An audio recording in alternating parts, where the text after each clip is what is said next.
right, we're also zeroing in on AXP shares this morning. While American Express reports quarterly record revenue, the company braced for debt struggles among credit card holders, weighing on some profits there. You're taking a look at shares here this morning, down 5% in reaction to the earnings results that came out. And the revenue came in at $14.28 billion.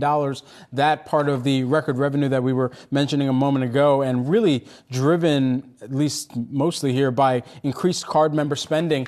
There's a kind of larger question, even as I think forward to what we're expecting to come from the New York Fed in their quarterly report that relates to credit card and household debt as well.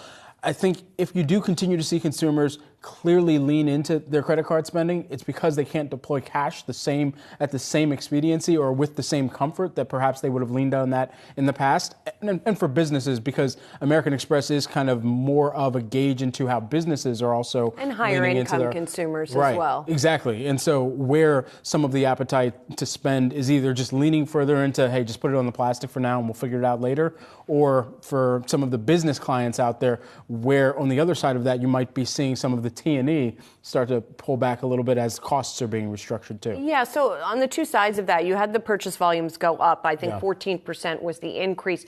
And on the other side, the provision for loan losses, $1.1 billion, which was higher than expected. So that sort of captures that thesis that you're talking about, that people are maybe putting more on the card, but at the same time, Amex is preparing for maybe more of those loans to go sour. Our Brian Sozzi had the chance to hop on the phone with Amex CEO Stephen Squeri, and he talked about that earnings might have missed the street's expectations, but they didn't miss their expectations.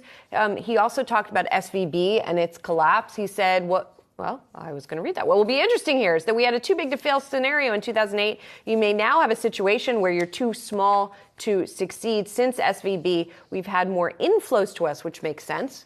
Like many financial institutions where that has happened. Yeah, he also added that the economy is definitely bifurcated and thinks that at the lower end of the economy, seeing some stress, but we just don't have that. But the provisions might say a little bit otherwise, at least for right now. Yeah.